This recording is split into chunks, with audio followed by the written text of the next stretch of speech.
Au Libéria, des petites filles tentent de briser le plafond de verre en tapant du ballon. Le football est une affaire d'hommes au Libéria, à tel point que cette discipline sportive est qualifiée là-bas de handball. Mais peu importe, Jessica Kashi, du haut de ses 10 ans, aime chausser les crampons. Elle vient de l'un des plus grands bidonvilles du pays, celui de West Point, à l'ouest de la capitale Monrovia. C'est à cet endroit que j'ai commencé à jouer au football à l'âge de 6 ans, raconte-t-elle à BBC Sport.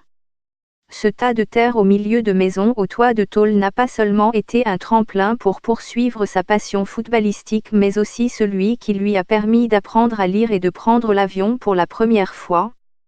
Le mois dernier, elle a eu aussi la chance de faire ses preuves devant des dénicheurs de talent de Manchester United et de Monaco, champions de France en titre.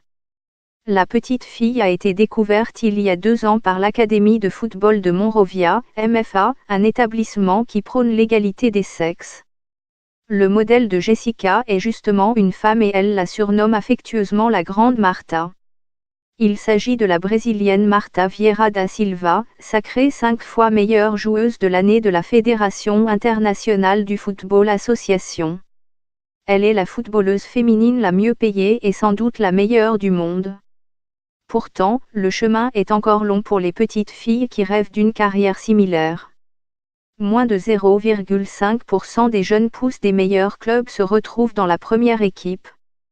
Néanmoins, le cofondateur de MFA, Secoude Georges Manuba, explique que son organisation souhaite aider les filles à accéder à des opportunités, dont le Graal, un contrat professionnel.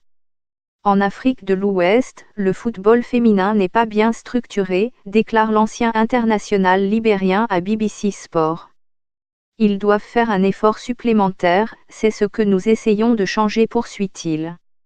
L'académie, inaugurée en octobre 2015, compte aujourd'hui 70 élèves dont 41 garçons et 29 filles âgées de 8 à 13 ans. En plus du volet sportif, l'établissement dispense en parallèle une formation académique. Un double cursus qui a permis à Jessica de rattraper très vite ses lacunes scolaires. En effet, les conditions d'études au Libéria ne sont pas optimales lorsqu'on sait que plus de 100 enfants peuvent être dans la même classe. Nous sommes d'abord une école, puis un club de football, confirme William Smith, l'autre cofondateur de MFA. Nous sommes une structure très jeune, mais si nous pouvons donner l'exemple en amenant les filles sur le terrain, les faire jouer et étudier avec les garçons, ajoute-t-il.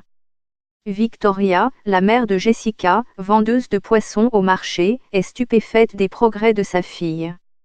Je n'ai jamais su qu'elle pouvait jouer au football, dit-elle, ajoutant qu'elle pensait toujours que le principal talent de sa fille était la danse. Une étoile filante qui laisse derrière elle la danse et qui rêve de fouler un jour les pelouses des plus grands stades européens.